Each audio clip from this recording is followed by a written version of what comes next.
you pass over Vice President Harris, who's the first woman, the first black person, the first of Indian descent to hold the vice presidency, that would turn off a lot of It could look voters. terrible, couldn't it? It could look really bad. The optics would look really bad. So these are all the reasons why you're starting to see the party privately coalescing around Vice President Harris. Some of them are doing it publicly, but I think again, it's ultimately President Biden's decision. So until and when he's willing to step aside, there won't be any replacement. There can only be talk of a replacement, and all these kind of tests that they're doing behind the scenes to see. But I think a lot of people in the party think even if Vice President Harris wouldn't necessarily win, they're starting to feel like anyone would have a better chance of winning than President Biden. Let's start off with this. I see, Dominic, you're concerned. You say it's worrying to note that the most powerful nation in the world is being asked to choose between a sweet old dodderer who can't remember the word veteran and a 34 times felony convicted, pathologically lying, woman-hating, racist narcissist. Dominic, tell us what you think. Thank you very much indeed for that. Well, let's take this from the top, because almost 24 hours on from his slip-up at the NATO summit, where he called the Ukrainian President Volodymyr Zelensky Putin, all eyes remain on Joe Biden. We've already read out the front pages of the UK newspapers for tomorrow morning. They're full of it, warning of trouble, especially in the upper reaches of the Democratic Party. Meanwhile, though, the US president, has hit the campaign trail and is due to hold a rally in Detroit, Michigan, as he continues to defend his re-election bid.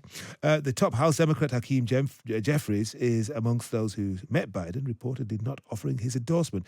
So let's talk about all this with Sabrina Siddiqui, Wall Street Journal White House reporter. Sabrina, hello. Hi, how are you? I'm fine. I'm energized. I'm almost as energized as Joe Biden looked yesterday. I mean, he was pumped up and animated, ready to go. But what about this? We're reading of a crisis meeting between Biden and Jeffries, in which the congressman outlined, and I quote, the full breadth of insight, heartfelt perspectives, and conclusions about the path forward, end quotes. Can you read between the lines for us? What do you think he means?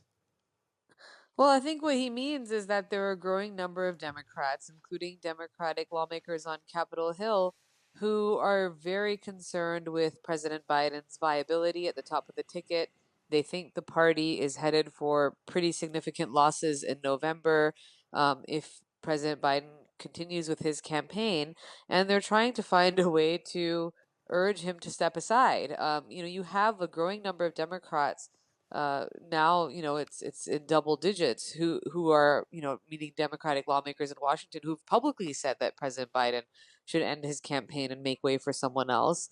And then there are many more who are saying that privately. So the task for leaders like Hakeem Jeffries and others is to try and have this conversation with a president who so far insists that he can still beat Donald Trump and that he can continue to carry on with his campaign even if the polls are increasingly suggesting that he will lose. And what is he basing this on? Is it essentially what he laid out yesterday at the end of the NATO summit, when he talked about his domestic and foreign policy successes? And do neutral observers agree that he's done a good job with the economy and he's done a good job in foreign affairs? I think it's mixed. I'll start with the first part, which is what is, I think informing President Biden's thinking is that he very much believes that because he won against President Trump in 2020, he is uniquely positioned to beat him again.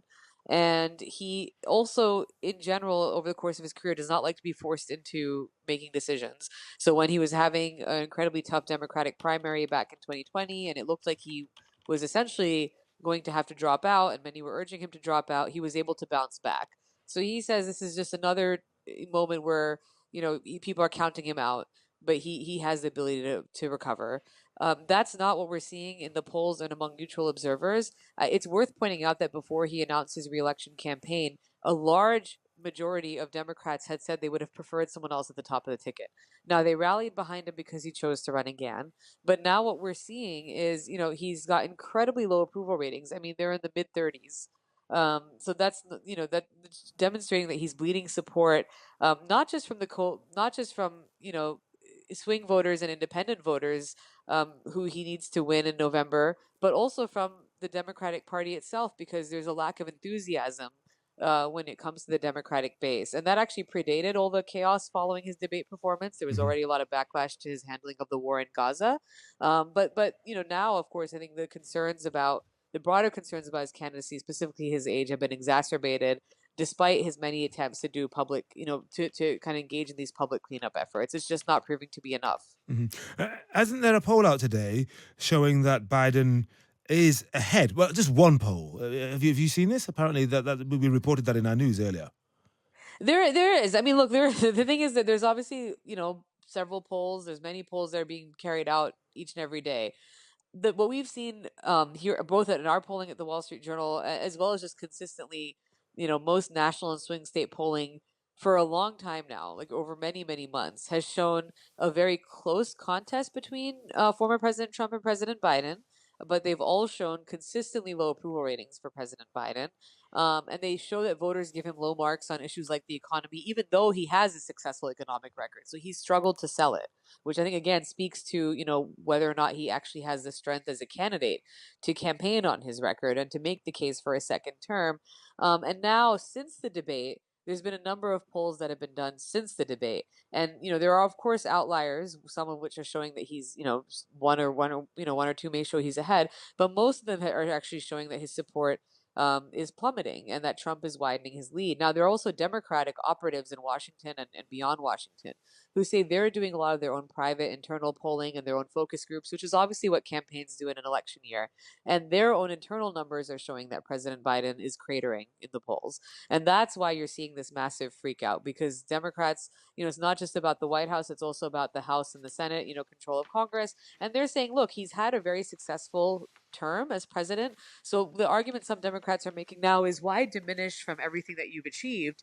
Because if you lose to Trump, then it's going to tarnish his legacy, which otherwise, overall, I think in totality, has been viewed pretty positively, at least by Democrats, if not a decent percentage of Americans. And so, what impact will the threat to withhold $90 million from Biden have on the campaign?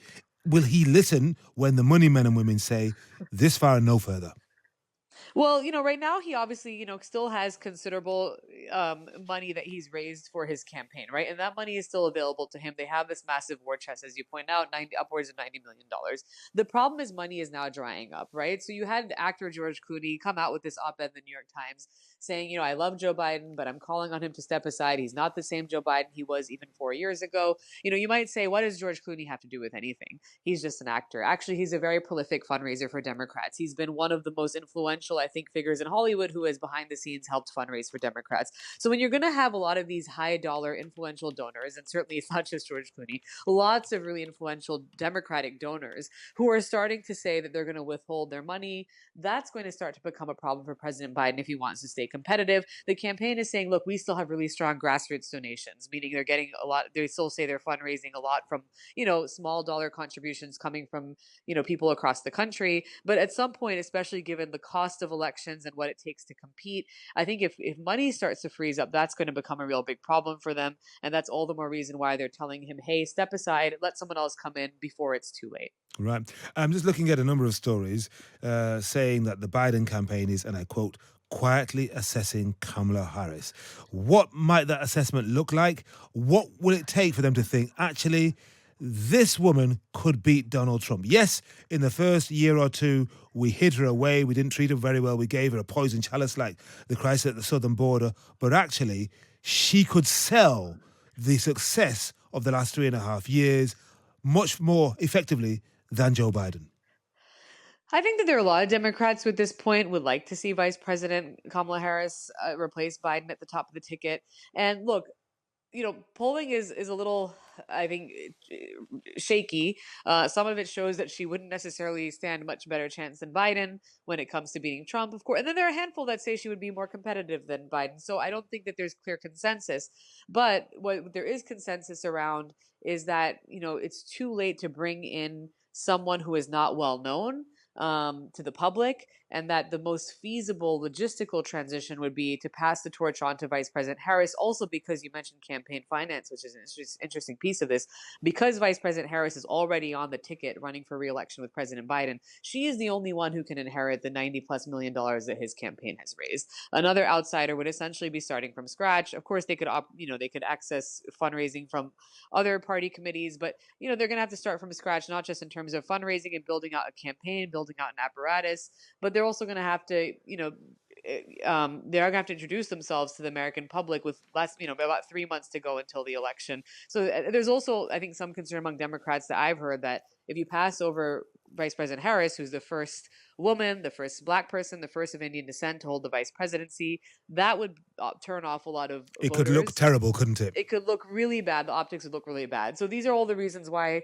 you're starting to see the party privately coalescing around Vice President Harris. Some of them are doing it publicly, but I think again, it's ultimately President Biden's decision.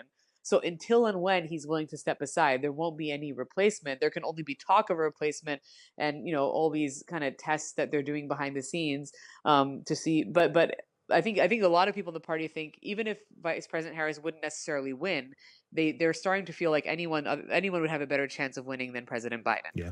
With the optics of Donald Trump stalking Vice President Harris on the same debate stage is mesmerizing. Sabrina Siddiqui, Wall Street Journal, White House reporter, thank you very much indeed for that. And Nick says, people who say, never mind Biden, look at all of Trump's gaffes, are being very disingenuous. Trump is largely coherent with the odd occasional misspeaking, whereas Biden finds sporadic islands of coherence amidst an overwhelming hurricane of howlers and ramblings into blind alleys. Nick, thank you very much. Harsh but fair? Perhaps. Thank you.